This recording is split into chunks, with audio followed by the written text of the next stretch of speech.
Alright guys, so today we're going to do a special ranking video for the Spider-Man films. Now, I hope you did too. I'm excluding Enter the Spider-Verse because... Oh, I didn't put that down. Okay, because it's not live action. Not that it's not a great movie. I think it is the best Spider-Man film, but we're just going to count the live action ones today because No Way Home comes out tomorrow, and we're going to go see that. But before that, we wanted to do a ranking. I'm a huge Spider-Man fan, been since I was a kid. I've watched all the movies as a kid. I've read the comics. So to me, Spider-Man's a really important character. And for my wife, she kind of likes him. Kinda. I like him. I really like him. But what it is I think it'll be fun is because you've seen all the movies. We all rewatched them this last few weeks. And for me, though, I've read a lot of the comics, so I think we're going to have two different perspectives. The person who seen all the movies, like the majority of people probably watching this, and then someone who loves the comics. So we're going to get into rankings. We're going to go back and forth from number 7, which is the worst, all the way to the best, which is number 1. And we'll go back and forth. And for me, I just want to make a disclaimer. I like actually all the Spider-Man films. Oh, I was going to say the same thing. Yeah, they're fun. They're all good in their own way. Yeah, now, there's ones that are less fun or less that I would ever rewatch again. But at the same time, I don't think any are just outright horrible. So, without further ado, you go first for your number 7. Okay, so first up, I have Spider-Man 3, the Tobey one. There's only one Spider-Man 3 right now. Yeah, well, true that, true that. It just was all over the place for me. The acting wasn't on par like it usually would be through like 1 and 2. I just felt like there was no like actual villain, really. Really? I felt like there were too many villains in that movie. Well, yeah, but they never like focused on just one, which is, I mean, that's the problem. Yeah, that there's too many, that there's not really an actual villain. Yeah. Yes. Thank you. Yeah. And yeah, I think that's pretty much it. I mean, other than that, it was pretty fun. Like some of the parts in that movie with the dancing and... I'm gonna put some dirt in your eyes. There we go. My favorite line of the movie. Like, that's, like, comical. I don't know if that was, like... it was... intentional. Definitely intentional. Okay. Yeah, well, then... Same movie. Yeah. Then, yeah. Well, that's what I liked about the movie. My number 7, exactly the same. Okay. I mean, I'd be really surprised if anybody doesn't have Spider-Man 3 as their worst. Like you said, it has just way too many villains that there's no actual interesting villain. Sandman's okay. Venom is horrible. And the Green Goblin 2, or whatever you want, the new Green Goblin, was a cool idea, but underutilized. So, for me, I think it's an okay movie. I think the action scenes are cool. Yes. They hold up pretty good.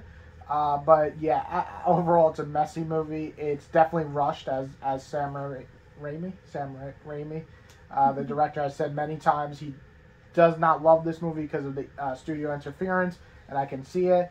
But overall, it was okay. Very average. Definitely a disappointment after Spider-Man 1 and 2. So with that, what's your number 6? I might get some backlash for this one, mostly because I just rewatched all of these. We both did. Yep. We just rewatched every single one, and the one that I found, other than Spider-Man 3, the most, I wouldn't say disappointing, but like less interesting would be Amazing Spider-Man 2. That's because, again, there were a lot of villains. There was too many villains. It's the same, basically the same reason.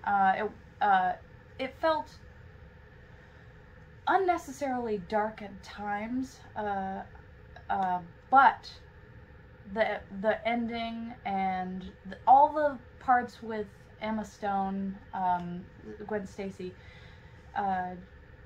it was just amazing. I love both their acting. They're just great. I found it the least interesting of all the Spider-Man movies. One of the least interesting, anyway. We do praise Emma Stone in this house. So if you do not, goodbye.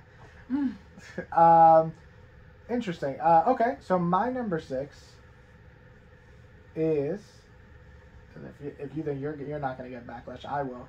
Spider-Man 1. Spider-Man 1 to me is an interesting movie because I don't think it's a bad movie. I think it feels the most outdated of all the movies.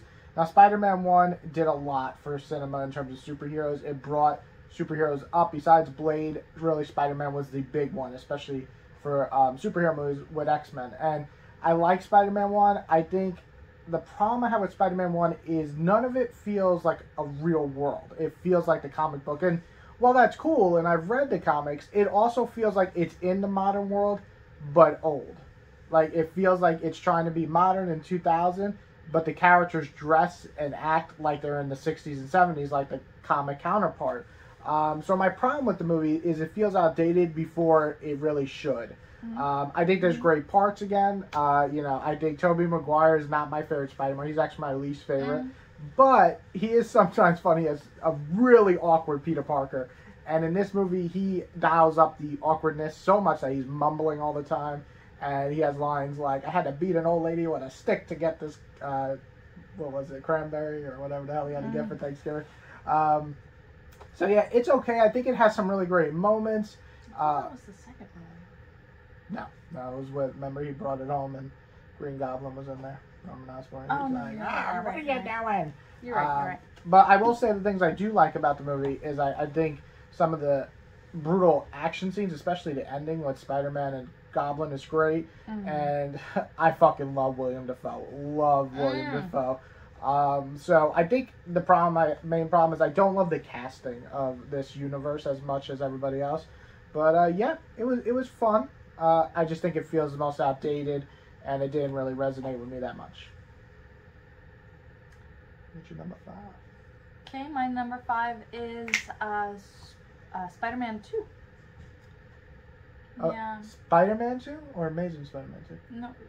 Spider-Man 2? Yeah. Are you sure you're remembering right? Well, that's the problem because Spider-Man 2's with Doc Ock. I understand. I understand that. We just rewatched all of these, like I said before, and I honestly don't remember much of the movie, and that's the problem. It's forgettable.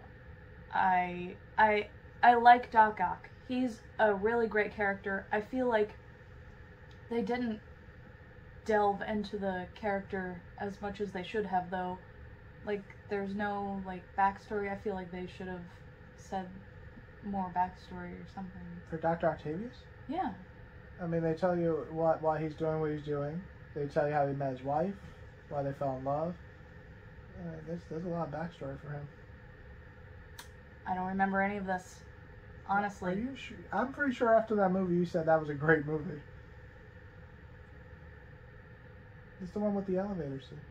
It's one of the greatest scenes in cinema. Well, that was hilarious. The fight scenes, the train scene. That was 2? Yeah. I don't know. Well, I guess none of the Sam Raimi movies really work for you. Yeah. Again, it's also going to be a generational thing. Growing up with Spider-Man, that was for me, that would have been, I was like 11 or 12. So for you wouldn't have even really watched Spider-Man then. So it could just be that. And it very much is. There's movies that I feel are just kind of outdated when I was like a kid, like the 90s movies where if a remake comes out and it's better, why the fuck would I watch the 90 version? So could just be that, or maybe you just didn't like Doc Ock. Who knows? I like him as a character. Like, his development is pretty awesome. But, I mean, I really don't not understand, but I really don't remember most of the movie. That's the problem. Oh, man. Well, alright, well, my number 5 is Amazing Spider-Man 1. I think Amazing Spider-Man 1 is similar to Spider-Man 1, where they're good movies, they're just not great. My biggest issue with Amazing Spider-Man 1 is it feels long. upon rewatching. Like, there's parts I was bored out of my mind. Really? Yeah. Now, it also feels like there's no stakes. Like, I never thought Spider-Man was in trouble. I never thought Emma Stone was in trouble. Lizard is not a good villain. He's just okay.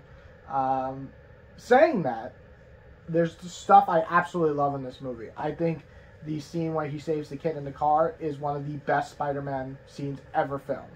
I think it is exactly what I think when I think Spider-Man. He will make that person feel safe, even reveal his identity to do so, as long as he saves people. I also think that Spider-Man moves so good. I think Andrew Garfield, his movements in Spider-Man, the way he like just moves and his style and his poses is the most Spider-Man ever for me.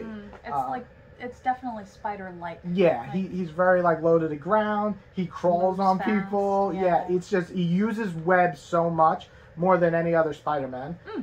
And I really liked Andrew Garfield and Emma Stone in this. I mean, they're just great. They were dating at the time, so the chemistry was off the walls. Amazing chemistry.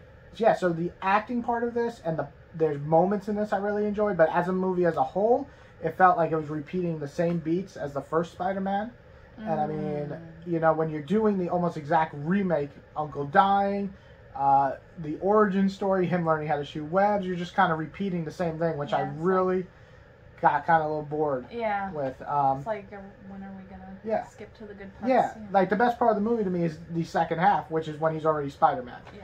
So yeah, number 5 is Amazing Spider-Man 1. I think it has great parts, but not a great movie overall. What's your number 4? My number 4 is the very first Spider-Man. Okay, yeah, so not too far from Yes, I think for its time the acting was really, really good. The graphics, that's so funny. The surroundings, CG, I guess. Yeah, it was like CGI mixed with a lot of green screen, especially like the parade and stuff. Well, I mean, green screen's not great, but in that movie it worked. Well, it was 2000. It worked for it. It worked for it, and I love Kirsten Dunst. She's okay. Redhead. I like redheads.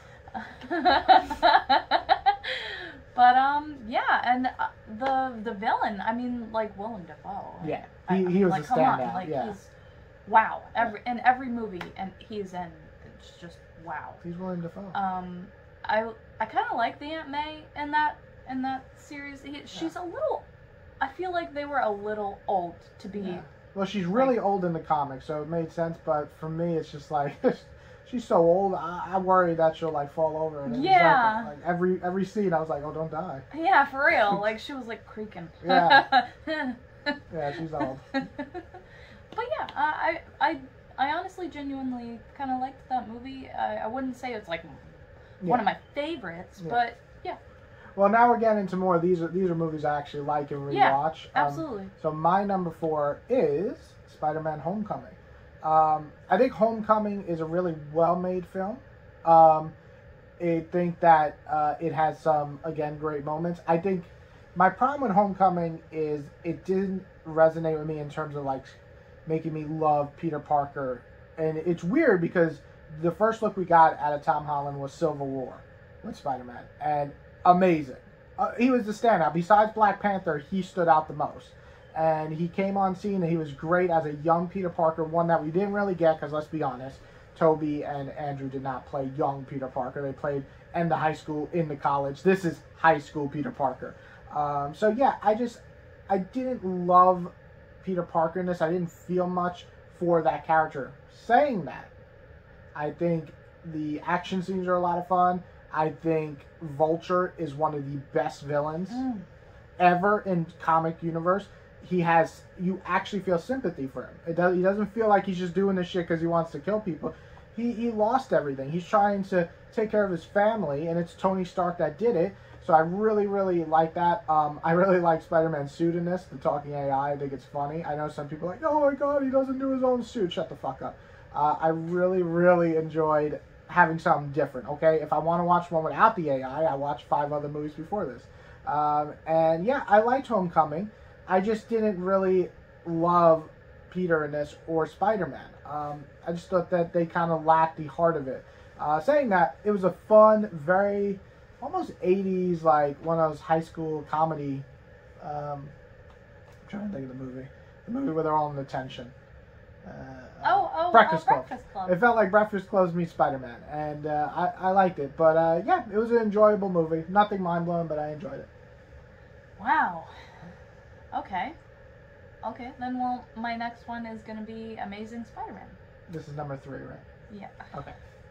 So I really enjoyed this movie for the most part. I honestly liked this Spider-Man. I don't know if I really like the Peter Parker that much. I think that's a lot of people. He just seems kind of like, I don't know, too cool. He seems too like suave. Yeah, a lot of people would agree with you on that. Yeah. But the Spider-Man is the best Spider-Man. It is. He is so funny. He is really great at being Spider-Man. He's a great the comical part, the knife scene. The knife scene. Where the guy takes out a knife. He's like, "Oh no, not a knife! Oh, that my was funny." that was so hilarious. Good. Yes, he's definitely like really funny. Yeah. He's a great Spider-Man. Yeah. And the emotional parts, I feel like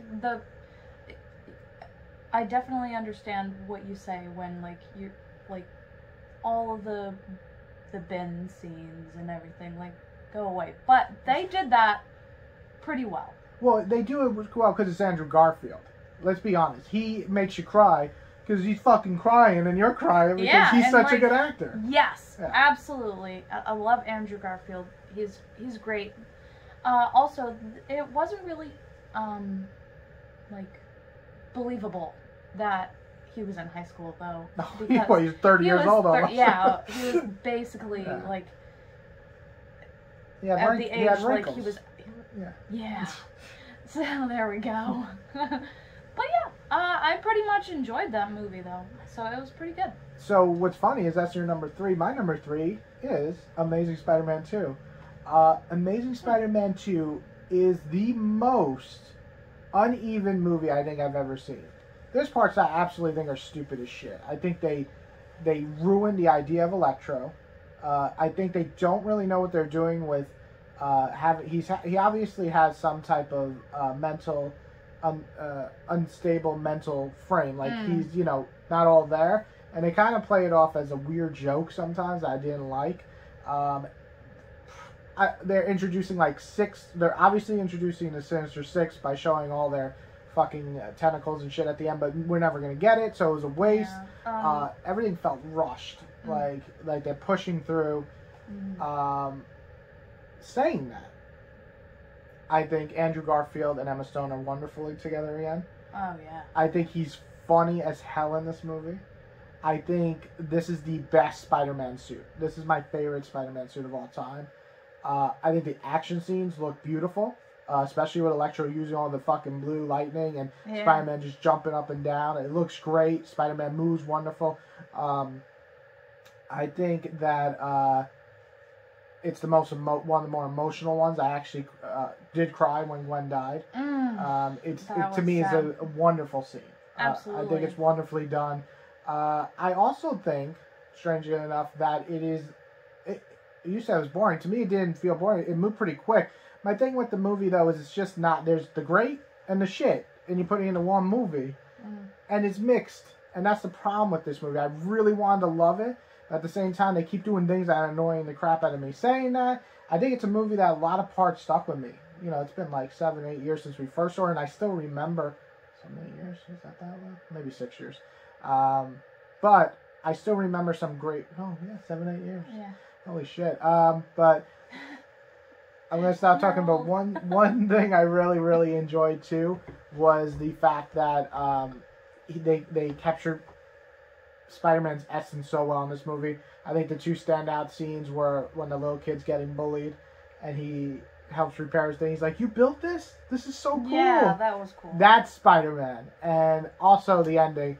It's a little cheesy, but when the kid stands up to Rhino and Spider-Man comes, and he's just... I got this.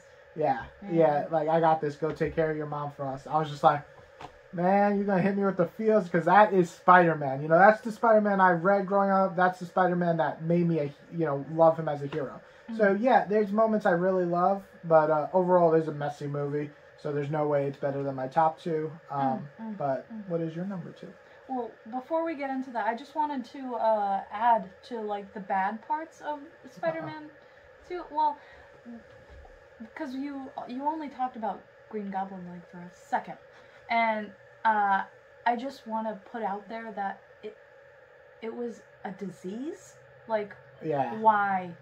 Yeah. Why? I've read a lot of comics. I've never seen that. So that was stupid.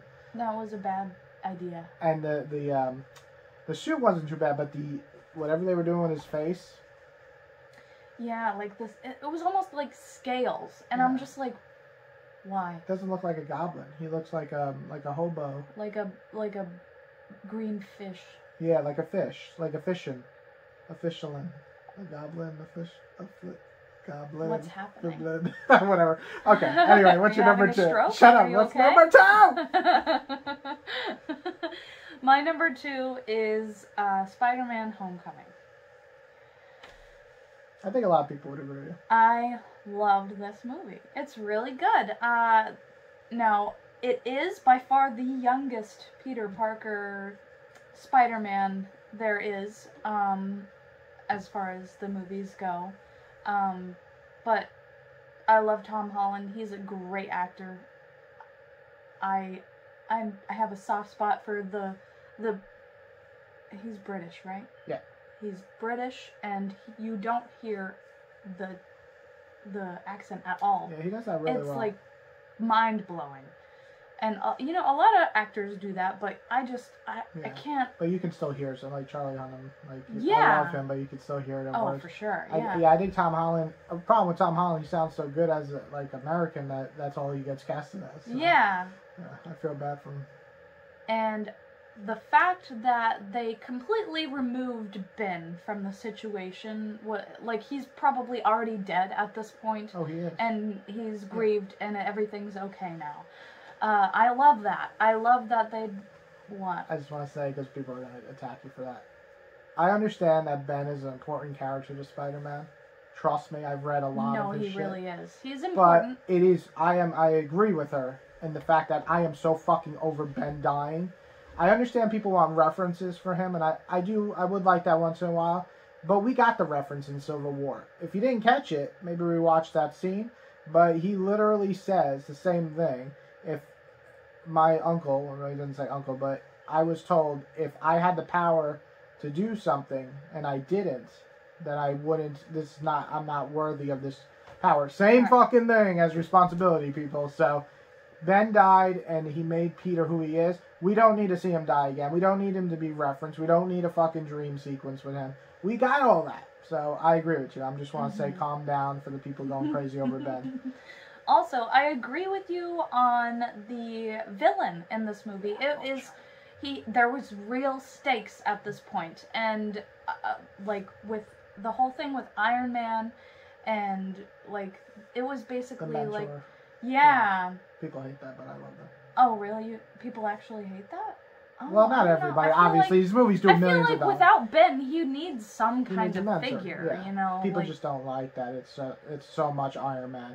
And they call him Iron Boy because he's more Iron Man than Spider-Man. I mean, I guess. He's not. The whole point of the fucking movie is the last fight scene. He doesn't have anything but his little pajamas. Yeah, and he's still saving people. That's the point of the movie, guys. Correct. Progression. Absolutely. But no, I agree. Vulture's great. I think the reveal with his girlfriend being Vulture's daughter was excellent. That was a great. I remember in the cinema, people were like, oh, yeah. I was like, shit. I kind of saw that, but this was a really good way to do it. Yeah. So yeah, I can see why Homecoming. I think a lot of people. I think there's moments in there. Again, I love the part when he lifts the shit off. That's straight from the comics where he lifts the debris off of him. That was great. But yeah, sorry, I interrupted you, but yeah. No, that was it. Oh, okay. This was a great movie for me. I thoroughly enjoyed it. So Homecoming's your 2. My number 2 is Spider-Man 2.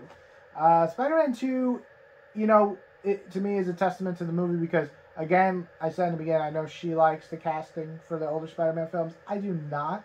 I don't really love Tobey as an actor. He's pretty good, but I don't like Kristen Dunst much. Not that she's a bad actress. I don't think she works for this franchise. But saying that, Spider-Man 2 is a very well-crafted movie. It's quick. It's paced well. Has great character motivations. The scenes in this are great. I mean, the train scene alone is probably one of the most iconic superhero moments ever. I think the CGI is 10 times better than the first one because they really did a great job with this. I will say that I think it's much funnier than one. It's funny that you thought one was funny. I thought this was the funniest of the Sam Raimi because there's a lot of great jokes. Missing the pizza, the opening where he has to deliver the pizza was fine. But there's just so many great moments in this movie. Again, I don't love this Spider-Man, but I felt something when watching it. And that kind of really was interesting because I don't like the cast that much. So yeah, I really, really enjoyed this movie, and I think it has some of the greatest Spider-Man action scenes. And so I guess our number ones are the same. Far From Home. Far From Home. You know what's funny about Far From Home is it's critically loved, and I see a lot of love from people, but I see a lot of hate for it too. And it's such an interesting film for me because I can see why people don't like it. To me, when I was watching it, it almost felt a little hollow when I was watching it, and I was like, I can see why people don't like this movie. If you don't like Homecoming, if you don't like Tom Holland as Spider-Man, this one doesn't really do much to improve that. This is very much a direct sequel. Tom Holland deals with some eternal issues, losing Tony in Endgame, and then also losing Iron Man. Well, Iron Man, yeah, I think him dealing like he gives away the glasses. He fucks up in this movie a lot. Oh, absolutely. And I think he deals with that well on the plane with Happy. I actually felt that connection there. I think the problem with this movie, my own problem, is that, again, Tom Holland doesn't really sell me on Spider-Man. I don't feel like this is my Spider-Man.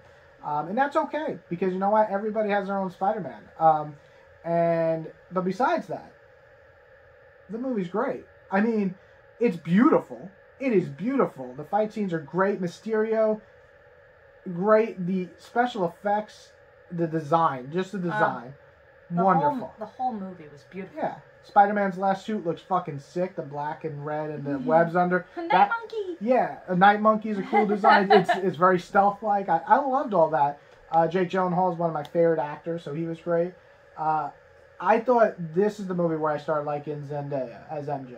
Homecoming was really because Homecoming she was the side character. She wasn't. That's true. She wasn't the main really love interest in it much. Yeah, she was the funny one. And this, I felt like, Tom Holland's a different awkward, where Tobey's like really, really awkward. This Tom Holland's kind of like he's a kid. He's a kid, awkward. Yeah. He's strong. Yeah, he reminds me of modern day nerds when I talk to them at comic conventions and they're just like really awkward. I'm like, you could just talk to them. when Mysterio mentioned the multiverse and he was like, "Oh, is this true? Because blah blah blah blah blah." Yeah, though I do love that part where Mysterio's like never apologize for being the smartest person in the room. Yeah, that Mysterio really sold me because I knew he was going to betray him. Obviously, it's fucking Mysterio, but I'm watching this and I'm like, I almost wish you didn't because, man, you're playing such a great Mysterio, like a character I like. But yeah, I thought the action scenes were intense. The last 25 minutes are some of the best action scenes for Spider-Man. I like that he uses his brain. I know it sounds so stupid, but in a lot of Spider-Man films, they come in and they do the web shooting and the punching kick. It's cool. I love it. But in this, like, he's getting outnumbered by all these machines. He loses webs, and he has to think of a way to get to the top to stop Mysterio. And what does he do? He builds a fucking shield, and he builds a goddamn hammer with a bomb in it, all in like 5 minutes. Uses the thing to propel himself up because he doesn't have web shoes. I'm like, that's Spider-Man. Spider-Man's really smart. Peter Parker's a smart person. He builds his own suit with Tony's technology, and some people are like, ugh. I'm sorry, but if you gave me that fucking computer, I'm pretty smart. I don't think I could build a suit in like 20 minutes. So I like that we see the intelligence Peter Parker. Same thing Yeah. with the Amazing Spider-Mans. I felt like Tobey's didn't really do the intelligent thing. They mentioned it, but they never like expanded on it at all. Yeah. He just says, Like, "I'm somewhat of a scientist myself." Yeah, that was like, it. You're like, wow. "Oh, okay, you're smart." Cool. But yeah, I like Far From Home. I'd say it's a lot of fun. Yeah, I really enjoyed it. It's not perfect. There hasn't been a perfect Spider-Man film for me. I hope with No Way Home I'll get that, but I really enjoyed it. I just want to expand a little bit on like Peter Parker. Well, not Peter Parker, but like what's his name? I'm losing my Tom Holland. Like not being your Spider-Man, but again, I'm gonna say this again. He is really young in this movie. Like he's a legit kid. Yeah. And yes, he messes up a lot in this movie because he's a kid. Yeah. He's still figuring shit out. Mm-hmm. You know, and I think that this movie really like shows that. You know, he's doing everything that he's trying to balance his life. Yeah. With being Spider-Man. And the big thing about this movie was he was going on a trip with his school. Yeah. He was trying to be a kid. Yeah. Yeah, it's kind of what Spider-Man 2 did, but for an adult wanting to just live his own life and be with Mary Jane. This was a kid just wanting to be a kid after being through so many terrible events too. So I like that. You almost feel a little bit of PTSD from these situations he's been in. Yeah, and the fact that he lost his mentor, he just wants a normal life at this point. Yeah. And he can't get that. Yeah. And that's how it like progressively he starts making the mistakes because he just doesn't want to do it, you know? If I had one criticism, I wish they kind of dwelled on that a little. Give us some heavy moments with Tom just being like, I'm done, man. I saved the fucking universe. Let me be a kid. You know, they do that, but they jokingly do it. Like, but I just came back from the Avengers. Instead of him just saying, like, no, just leave me alone. Like, I just want to be a kid. He's 16. I just wish they'd do that a little bit, which hopefully in No Way Home we get that. But, yeah, I just felt like, that's just an MCU thing. And I love the MCU. I'm just saying I feel like they should push a little bit more in the heavy moments. But, yeah. That's understandable. So you're number one. Both same number one, which is interesting because I didn't think she'd pick Far From Home. Okay, so that's our list. Obviously, Spider-Man means a lot to different people, so I feel like these lists are some of the most interchangeable choices. Some people just love Spider-Man 2, some love Amazing Spider-Man, some hate the new movie, some love them. So I would love to see your list below. My biggest interest for me is, does anybody have Spider-Man 3 as their favorite? Because I can see people not putting it on the bottom, but I'd honestly be fucking surprised if I see someone put that as number one Spider-Man film. Yeah. So if you did, let me know. I'm not going to criticize you. I just want to. Yeah, I just want to know. That's great. And I want to know why. All right. So hope you guys check out this video. We're going to put it on both our channels, so you can check us out, and then come back and watch us again. We might do some more stuff in the future. Well, we will be doing more stuff, but together. All right, you guys enjoy, and go watch No Way From Home. No Way From Home. Way. No Way Home. Sponsored by.